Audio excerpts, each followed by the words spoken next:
जो उनकी स्मृतियां हैं उनको थोड़ा और ऐसे बिछुड़ते हैं कि जो कभी वापस नहीं आते, दिवंगत हो जाते हैं। तो हमारे बीच की एक ऐसी कलाकार रीता देवी एक ऐसी सुघड़ और ऐसी मजी हुई कलाकार थी। वो मंच हो नाटक का या रुपला पर्दा हो, दोनों में समान रूप से उनकी जो अभिव्यक्ति होती थी अभिनय के माध्यम से, वो सजीव होती थी और किसी भी चरित्र को वो जीवंत कर देती थी। मुझे याद है हम लोगों का नाटक बाला गोरिया रामनगर में प्रतियोगिता होती रहती थी, आज भी होती है, बदस्तूर जारी है। उसका स्वरूप क्या हो गया वो दूसरी बात है। तो एक हमारा था कि चैती का एक दृश्य था जिसमें भाई भिटौली देने जाता है और बहन सर में छापरी लेके पूरी की और तमाम चीज़ों की जाती है। उसमें था जो भागी जियलो इजू नौरी तू सुनौलवे गई और ये मनखा इजू कारी तू सुनौलवे। और उसके साथ जब आगे को ये चित्रण उसमें था कि बिना भया की बहनुआ इचाली कन्याली इजू कुगती घुरेली वे, बिना भया की बहनुआ आंसू जय ढवेली वे। और वो ऐसे अभिभूत ऐसे अभिनय किया। और उसमें एक मित्र हमारे थे और मैं उस चैती को मैं गा रहा था और महेंद्र और रीता देवी अभिनय कर रहे थे और उन्होंने ऐसा अभिभूत कर दिया, ऐसा सजीव पूरा चित्रण कर दिया कि मैं भी रो रहा था, रीता भी रो रही थी और महेंद्र भी रो रहा था। और उससे बड़ी बात ये थी कि जो आगे बैठी जो दर्शक दीर्घा थी, दिन में ये होता था 15 मिनट का, वो भी रो रही थी। तो ऐसा अद्भुत नज़ारा, ऐसी अभिनय की सामर्थ्य और ऐसी अभिनय की अभिव्यक्ति जो बिल्कुल चीज़ों को सजीव करती थी। ऐसा लगता था कि ये सामने एक घटना हो रही है और ये अभिनय नहीं, ये सच में उसे जी रहे हैं। और ये दृश्य है कि बेटी का, बहन का, भाई का। तो ऐसी ही उनके ऐसी तमाम कितनी उनकी मुझे यादें हैं जो हमारे जितने भी नाटक हमने मंचित किए, मेरे साथ वो रही, उनसे बहुत कुछ सीखने को भी मिला।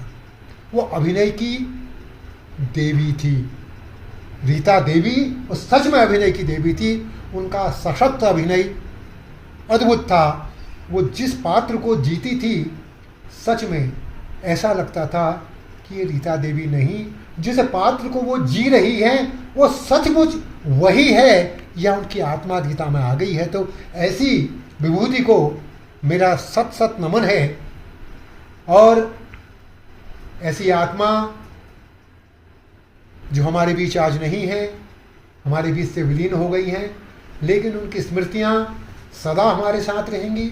और जितने भी कलाकार आज हैं, कल नहीं होंगे, और जो थे वो आज नहीं हैं, तो उनसे, ऐसे कलाकारों से हम प्रेरणा लेंगे और ऐसे कलाकारों को अपना आदर्श रूप मानते हुए उनके जो अधूरे कार्य जो वो करते थे उनको कैसे अंगीकार करें, कैसे हम उन गुण और उनके गुणों को सीखें। इसके लिए हमें एक बार पुनः मेरी ढेर सारी संवेदनाएं हैं। ईश्वर उनकी आत्मा को शांति दे, उनके परिवार को इस दुखद घटना को सहन करने की शक्ति दे। मैं बहुत बहुत नमन करता हूँ ऐसी आत्मा को। धन्यवाद। कई फिल्मों में उनको उनके दिशा निर्देशन में उन्होंने काम किया। आप अपना अनुभव। तो अगर एज ए डायरेक्टर आपको ये बताना पड़े कि अभिनय ऐसा कर, ये आपके डायलॉग है, ये सीन है, ये सिचुएशन है, अब जो आप करोगे वो मैं कैप्चर करूँगा। तो मेरे को सबसे अच्छा लगता है कि कलाकार को मतलब क्या बताओगे आप कि ऐसे एक्टिंग करो और वैसे एक्टिंग करो। तो चाहे बलि वेदना के टाइम पर वो पीयूष हैं, भारती हैं, वो सारे लोग साथ में थे। बाद के उसमें हम लोगों ने हिमांशु था, हिमांशु और उनके काफ़ी अच्छे इंटरेक्ट वाले सीन थे। मैं अभी खंगाल रहा था पिछले दिनों, तो देखा, तो वो बस ये था कि आप कैमरा लगा दीजिए और उन आर्टिस्ट को खड़ा कर दीजिए और वो जो कर लेंगे वो अभिनय होगा और जो वो बोलेंगे वो संवाद होगा। तो उस कैलिबर के लोगों के साथ काम करके जो आपको एक अनुभव होता है, वो अनुभव मैंने प्राप्त किया। मैं अपने आप को सौभाग्यशाली समझता हूँ इस मामले में। और अक्सर हम लोग गरीब फिल्मकार हुआ करते थे, आज क्या स्थिति है पता नहीं, लेकिन उस टाइम तो हम बहुत गरीब होते थे। तो कभी किसी ने पैसे की डिमांड करी हो ऐसा भी कभी नहीं हुआ, सबने फ्री में काम किया, सारे लोग फ्री में ही काम करते थे। उसके बाद जब सीडी का दौर अगर वो पनप जाता तो शायद हम लोग उस जगह पहुंच जाते जहाँ की हम कुछ पारिश्रमिक भी दे पाते, कुछ उनको कर पाते, लेकिन फिर वो सीडी का दौर समाप्त हो गया एक तरह से। ड्रॉबैक जो तब चल रहा था, और अभी भी हम उस जगह खड़े हैं कि जहाँ पे हमें लगता है कि ऐसे कलाकारों को अगर लगातार मतलब 2008, 9, 10 के बाद का जो जितना समय निकला है, अगर वो उसी प्रकार से चल रहा होता तो हम उनके अभिनय के और भी बहुत सारे सशक्त प्रमाण देख पाते। तो उस बात का कई बार अफसोस हो जाता है कि 2008, 9, 10 के बाद से अगर 23 तक आप काउंट करें या 20 तक आप काउंट करें तो वो 10 साल रखे हैं, उसमें भी कुछ सकारात्मक काम और हो सकता होता तो शायद हम लोग भी ऐसे कलाकारों के साथ आगे बढ़ते होते। वो एक अफसोस होता है। बाकी तो मेरी इच्छा प्रबल है और दुख की बात है कि हम बहुत ज़्यादा उनका काम नहीं कर पाए, उनके साथ में बहुत ज़्यादा काम उनके साथ नहीं हो पाया। वरना हमें भी लगता है कि कहीं राष्ट्रीय स्तर पर हम अपने कलाकारों को के साथ खड़े होते हैं, क्योंकि यहाँ राष्ट्रीय स्तर पर हमारे कलाकार यहाँ से आ रहे हैं और वो अभिनय कर रहे हैं। और अब जब दौर आया है यूट्यूब का और इतना सशक्त माध्यम है आपके पास, लोगों के पास पहुँचने का, तो दुख भी होता है कि अगर इस समय ऐसे कलाकारों के साथ कुछ अच्छा काम किया गया होता तो हम अपने क्षेत्र को पहचान तो दिला पाते। क्योंकि मैं अभी वो जावेद अख्तर साहब को सुन रहा था तो कहते हैं आज का जो दौर है उसमें मैं अभी 20,000 साल और जीना चाहता हूँ।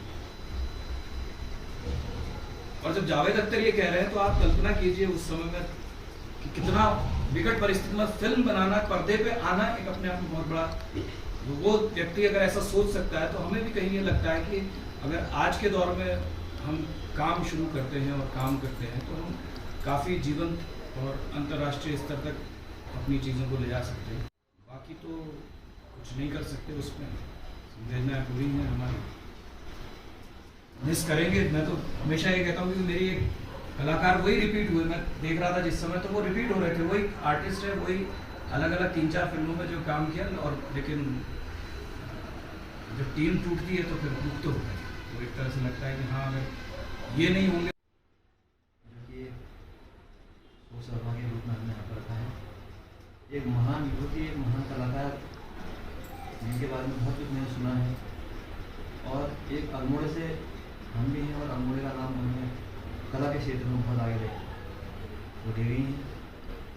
मैंने तो कई फिल्मों में उनको देखा, बड़ी बेगना जैसी फिल्मों में, और एक दाएं और बाएं हिंदी मूवी शायद उसमें भी उन्होंने एक्टिंग किया था। तो छोटे पर्दे में तो जिन्होंने अभिनय किया, साथ ही रामलीला की बहुत अच्छी एक्टर थी।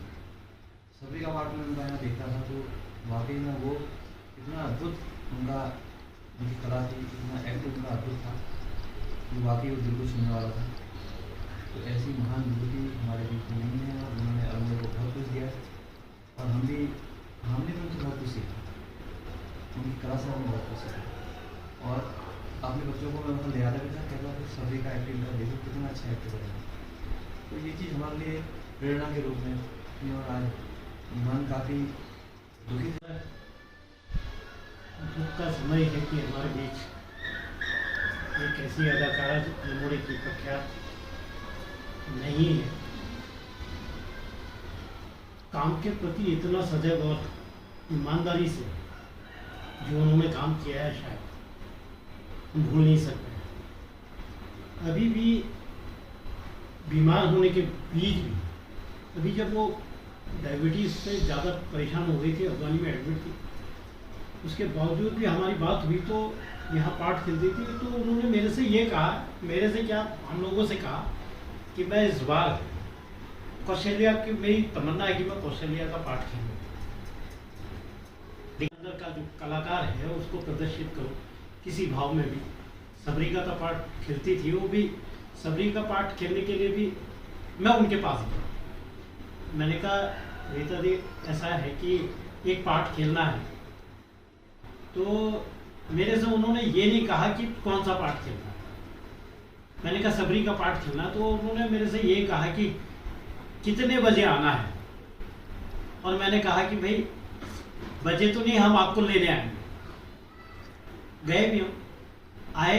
उनका जीवन जो है वो कला के लिए बना हुआ था और कला से उनको बहुत ज़्यादा प्रेम था। अब कौशल्या के पाठ के लिए उन्होंने जब कहा तो हम भी उम्मीद लगाए थे, लेकिन दुर्भाग्य कि वो पाठ होने से पहले अपने आप चली गई। लेकिन उनके हमने बहुत से काम देखे। मैं तो जब अल्मोड़ा में नहीं था, मैं नैनीताल से आता था, तो मैंने एक कल्पित नाटक सुनील साहब ने बुलाया था मेरे को नैनीताल से। तब मैं आया था, तो इनसे मेरा परिचय नहीं था। लेकिन जब महेंद्र भाई को मैं जानता था, तो कल्पित में एक छोटा सा रोल उन्होंने भी किया। तो कहने लगे, लेकिन उन्होंने जब मेरे को देखा, या मैं तो इस लायक नहीं था, लेकिन जब उनको मैंने स्क्रिप्ट काम करने के लिए मैंने बताया, मैंने कहा भाई भावनाएं उसकी पूरे दो, उसके बाद आपको काम करना। तो वही प्रूफ मेरे को मिला। और उन्होंने मेरे से ये कहा कि औरों को समझा दो, मैं तो थोड़ा बहुत इसमें मनन कर लूँगी। मैंने कहा ठीक हो गया। मैंने कहा कहानी यही है, जब तुम्हें इस रोल में घुसना, इस रोल की कथा ये है और उसने इसकी भावनाएं ये जाती, बस इतना बताना था कि वो कैरेक्टर निकाल करके उन्होंने दे दिया। ये हमारा दुर्भाग्य है और समय से पहले चला जाना ये बहुत बड़ी क्षति है अल्मोड़ा के लिए, हमारे लिए भी, क्योंकि हम एक ऐसे क्षेत्र में है, ऐसे सांस्कृतिक नगरी में है, और उस नगर की एक बहुत खूबसूरत अदाकारा अगर चले जाए तो समझ में आता है कि बहुत बड़ी क्षति हुई है। इनके लिए अब क्या कहा जा सकता है इससे ज़्यादा। इनके लिए श्रद्धा सुमन अर्पित करते हैं हम। ललित भटगी थे उसमें, और जो कैमरामैन थे, तो सीन ऐसा था कि उन्हें जो भी लोग वहाँ पर थे, मतलब ऐसा लग रहा था कि वास्तविक विदाई हो रही है लड़की की। मैं लड़की का फादर होना था, तो मतलब वो मुझे जिसे कहते हैं, इन्होंने मैंने शब्द वो तभी सुना था कि सेंटी हो गया था माहौल। तो मुझे शायद सेंटी का मुझे पता नहीं लगा, मैं सेंटी मास्टर भी समझता था। तो लेकिन जब इन्होंने कहा कि जब सेंटी हो गया वहाँ माहौल बिल्कुल, तो मैंने ललित से पूछा, कहने और मतलब आंसू ही बाहर आए हुए, मतलब जो लोग इर्द गिर्द अड़ोस पड़ोस के भी थे उस सीन में थे, वो सभी लोग रो रहे थे कि उसके पीछे कारण क्या था कि जो लड़की की मदर होनी थी वो रीता देवी, तो मतलब नेचुरल था उनका वो था। अभी पिछले 2 माह पहले फिल्म मानिक थी, साउथ की एक फिल्म में, जिसमें प्रसन्ना एक बहुत बड़े एक्टर हैं वहाँ के, और ऐश्वर्या राज करके लेडीज़ है, वो लोग सभी उसमें आए थे। तो मन्नू भाई ने सजेस्ट किया था चारू तिवारी जी को कि भाई कोई लेडीज़ हैं, तो उनका फ़ोन आया था कि रीता देवी की प्रोफाइल भेजी, तो उन्होंने कहा इनको एक दिन का शूट है, तो इत्तेफाक क्या हुआ कि मेरा शूट एक दिन बाद था और उनका एक दिन पहले, तो वो बाइकार गई आई अपना सीन दे के आ गई थी। तो मैंने जब पूछा था कैसा रहा, उनका बस एक ही दिन का था, मेरा हो गया। अगले दिन मैं गया तो मैंने चारू से पूछा कि कैसा, कहता बहुत बढ़िया। उनका बहुत बिल्कुल 1 टेक जैसा मन्नू भाई ने बताया, 1 टेक हमारा फिर उसका 2-3 बार हो रहा है, लेकिन उनका जो अपना कार्य करने का वो था बाकी बहुत बढ़िया था। तो मैं इसी क्रम में अनुरोध करता हूँ श्रीमती। मेरा मतलब बहुत ज़्यादा उनसे लगाव था, क्योंकि अजवा बफौल नाटक उन्होंने भोपाल में और उदयपुर में किया, और हम हमेशा मतलब बहुत साथ भी देती थी। तो गाने में भी, क्योंकि गाना मुझे पड़ता था, तो वो गाने में भी कहती थी कि मतलब मैडम ऐसा करना, हाँ ऐसा तुम ये सी गया, ऐसा करके कहती थी मुझे, मतलब काफ़ी बताती थी। और मुझे बहुत, जिस दिन उनकी डेथ हुई बहुत ज़्यादा दुख भी हुआ, क्योंकि हम लोग जब रूम तो हम लोग के अलग अलग थे, लेकिन सुबह जब तो मेरे को मतलब बहुत ज़्यादा बुरा लगा दीदी का। भगवान उनकी आत्मा को शांति दे। सर को कुछ 1998 की बात याद होगी। एक यहाँ पर एक उमेश जी हमारे पहाड़ के निर्देशक हैं, तो उनके थ्रू एक सीरियल यहाँ पर डिजाइन हुआ, टीवी सीरियल। हालांकि मेरे संपर्कों से वो सीरियल में नहीं पहुंची, कोई ना कोई किसी न किसी साथी के संपर्कों से वो सीरियल में वो एज एन कलाकार के रूप में वहाँ पर पहुंची। हमें बस इतना पता चला कि ये इधर कहीं रहती हैं और अल्मोड़े की ही एक कलाकार है, और उसमें आलोक जी भी थे, मैं और भास्कर तो इन्वॉल्व थे ही, उसके अलावा शहर के कुछ और लोग भी इसमें शामिल थे। अब ये 1998 का जिक्र मैं इसलिए कर रहा हूँ क्योंकि 1998 में जो अल्मोड़े का माहौल था, वास्तव में कैमरा फेसिंग जो एक शब्द होता है वो 1998 में नहीं था। हम लोगों के लिए भी एक खुशी की बात थी कि एक प्रोफेशनल तरीके से एक शूटिंग अल्मोड़ा में उस जमाने में हो रही थी। चौहान पार्टी में ही वो एक जोशी जी के मकान में वो शूटिंग पूरा शूट हुआ था उसका, कुछ भास्कर के घर में हुआ और कुछ आसपास कसाड़ गली वगैरह में। लेकिन उसमें जब हम शूटिंग में रीता दी का अभिनय देखते थे एज वो, क्योंकि वो जो शूट हो रहा था वो तो बाद में देखा हमने, लेकिन जो हम अपनी आंखों से शूट में देखते थे उनको, तो वो एक हमें विश्वास नहीं होता था हमें कि जैसे उसमें आलोक भी था हमारे शहर का, लेकिन रीता दी के जो शॉट थे मेरे को नहीं लगा कि वो हमेशा वन टेक शॉट हुए थे, उस जमाने की बात कर रहा हूँ। और उसमें जूबी आमिर साहब एक बहुत अच्छे कैमरामैन थे, वो तो नहीं तो पसंद ही नहीं करते थे सीन को, तो रीता दी का वहाँ से परिचय हुआ। फिर धीरे धीरे पता चला ये तो मुंबई की ईजा है, फिर धीरे धीरे पता चला उनकी लड़की का नाम वो नीतू की ईजा है, फिर धीरे धीरे पता चला जवाई साहब भी हमारे दोस्त निकले उनके ना, और शहर में कई गतिविधियों में उनके साथ संपर्क होते रहा। उसके बाद रीता दी का मतलब एक मैं इसीलिए कह रहा हूँ कि मुझे थोड़ा सा अफसोस है कि मंची गतिविधियों में मैं उनके साथ थोड़ा सा कम रहा, लेकिन उसके अतिरिक्त जो भी गतिविधियां यहाँ हुई, जितने भी वो उसमें शामिल हुए, तो रीता दी से मुलाकात होती रही। 2018 के आसपास जब ये माटी पहचान का शूट हो रहा था तो रीता दी यहाँ से कोटाबाग में आई, रमेश दा भी उसमें शामिल थे। कुछ तकनीकी कारणों से जो उनके सीन्स थे वो तो एडिट हो गए थे, लेकिन फिर भी वो जो उसका सॉन्ग है देवी का भजन, उसमें रीता दी बिल्कुल अपना एक पूरी उसी मुद्रा में, मतलब कहने का अर्थ ये है कि वो जो उनको एक कैरेक्टर दिया जाए उस कैरेक्टर में वो शामिल होती थी। और वास्तव में मतलब एक अच्छी अदाकारा शब्द तभी आया यहाँ पर। श्रद्धांजलि अर्पित करता हूँ। रीता जी के साथ बहुत ज़्यादा मौका तो नहीं मिला काम करने का, पर उनको मैंने फिल्मों के माध्यम से बहुत देखा और बड़ी वेदना में देखा, पर उनका जो मुझे एक कैरेक्टर बहुत ज़्यादा छुआ, वो 15 मिनट की पिक्चर थी, सर आप भी थे उसमें आखिरी मुनादी करके, वो पिक्चर मुझे उनकी बहुत प्रभावित करा। उस पिक्चर ने मुझे उनका एक्टिंग ही उसमें बहुत ज़्यादा अच्छा लगा और मैंने पिक्चर बहुत बार देखी और उनको देखा, बेसिकली उन्हीं को देखा। साथ ही उनके साथ एक नाटक जो रमेश लाल जी ने हमारे जो है उन्होंने निर्देशित किया था कल्याण बिस्ट करके, तो उस समय मैं मंच में नहीं, मैं बैक मंच काम कर रहा था, तो वो मुझे अभी भी याद है। रीता दी स्क्रिप्ट लेकर के आती थी और मेरे से कहती थी तू मेरा देखना, मैं करती तू देखना। मैं कहता था रीता दी मेरे को कैसे, आप इतने बड़े एक्टर हो, मेरे को क्या समझ में आएगा, नहीं तू देख मैं कर रही हूँ एक्ट। तो रीता दी मतलब ऐसे मतलब सहयोग करती थी, बहुत ज़्यादा कोऑपरेट करती थी काम में। जब हमारा भी कुछ काम होगा तो हमारी हेल्प भी करने लग जाएगी, बैक मंच में भी हेल्प करेगी। मंच में तो करती थी, मंच में तो उनकी एक्टिंग बेमिसाल थी, साथ ही बैक मंच भी वो सपोर्टेड थी बहुत ज़्यादा। बहुत चाहूँगा ये बात इसलिए उनको भी अंकित कर रहा हूँ कि वो इतनी अच्छी कलाकार होने के बावजूद भी राइट टाइम में आना, उनका हमेशा रिहर्सल रूम में राइट टाइम में वो पहुँच जाते थे। और बाकी मेरे को उनके साथ तो ज़्यादा नहीं, उनकी लड़की नीतू के साथ मैंने बहुत काम किया है और मंच में साथी हुई, हम एक साथी रंगमंच में शुरुआत करी। आज यहाँ पर ये एक दुख की घड़ी है, एक हम यहाँ पर शोक व्यक्त करने के लिए भी सब बैठे हैं। मैं उनके श्री चरणों में अपने श्रद्धा सुमन अर्पित करता हूँ। चले गए थे अंबर धरा करके, दो बहनों जुड़ी जाती थी आपस में, उनका नाटक वो लिखते थे, उनके राइटर थे, स्क्रिप्ट राइटर। तो उन्होंने फिल्म बनाई थी आखिरी मुनादी, लास्ट अनाउंसमेंट करके, तो वो कई जगह सेलेक्ट भी उनकी फिल्म, और उसमें उनका रोल हवलदारन का था, जिसमें उनकी ज़मीन मैं चेयरमैन के साथ मिलकर हड़प लेता हूँ। तो एक वही छोटा सा सीन था, उसमें आलोक जी भी थे और एक बहुत अच्छी फिल्म बनी थी, 22-23 मिनट की फिल्म थी।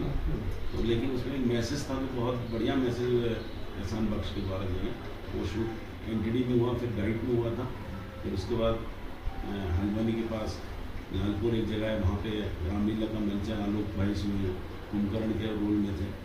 तो एक उसी स्क्रिप्ट को लेके वो फिल्म पूरी बनी थी और बहुत अच्छी फिल्म बनी थी।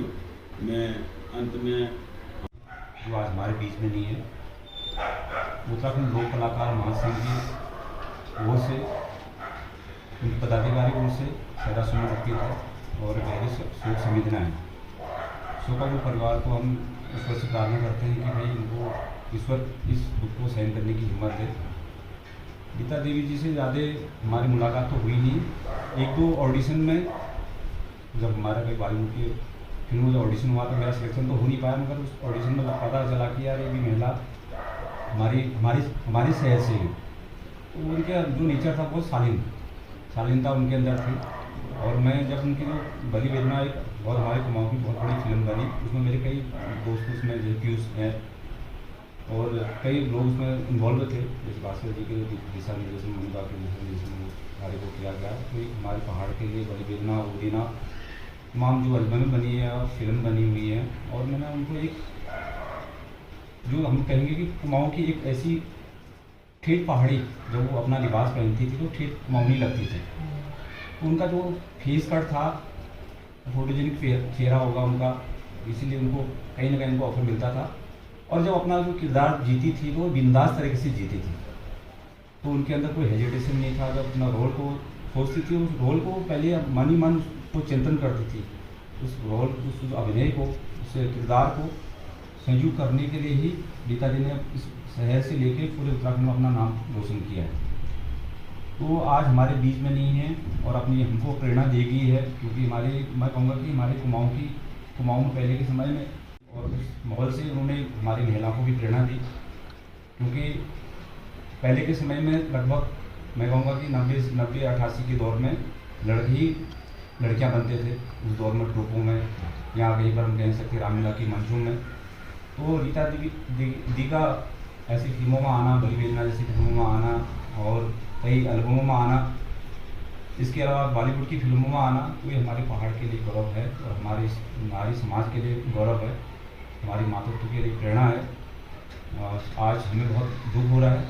उत्तराखंड लोक कलाकार महासंघ हम कोशिश करेंगे कि गीता देवी जी के नाम से उन कुमाऊं और गढ़वाल के जौनसार की महिलाओं को एक इनाम के रूप में उनके नाम से, उनकी स्मृति में, उनकी याद में इनाम की शुरुआत हमारे संगठन के माध्यम से किया जाएगा। जब हमारा संगठन वार्षिक उत्सव करेगा तो उस वार्षिक उत्सव में दीदी के नाम से हम एक इनाम का, एक स्मृति में उनका इनाम घोषणा कर रहे हैं। तो एक इनाम उनके नाम से दिया जाएगा कि जिन्होंने उत्तराखंड एक छोटे से राजपुरा के कस्बे से पूरे उत्तराखंड में नाम रोशन किया है। मैं मानता हूँ कि शायद कुमाऊं की पहली ऐसी महिला होगी, जैसे मैं मानता हूँ कि लोक गायिका आपके खबुदे देवी जी हमारे कुमाऊं की, तो ऐसी अभिनय की अदाकारा अधिकारा जो हमारी अदाकारा है, तो वो शायद रीता दी थी। तो मुलाकात तो हमारी ज़्यादा हुई, शायद 1-2 मुलाकात हुई। उस मुलाकात में हमारी दुआ से नाम हुई। मुझे लगता था कि यार हम महिला दीदी ने बलि वेदना में काम किया है, अमा हरा गए में काम किया है, तो मेरा उनसे बड़ा वो था कि कभी मैं उनसे मिलूँ, कुछ सीखूँ उनसे, और कभी हमको भी ऐसा अवसर मिले कि हम कोई एल्बम अपना लॉन्च करें या कोई हम अपना शॉर्ट फिल्म लॉन्च करें या उसमें वो अभिनय के रूप में आए। ऐसा कभी मौका नहीं मिला। तो बड़ा दुख होता है कि जब ऐसे कलाकार समाज से चले जाते हैं तो कुछ ना कुछ छोड़ के चले जाते हैं। तो हम ईश्वर से प्रार्थना करते हैं कि वो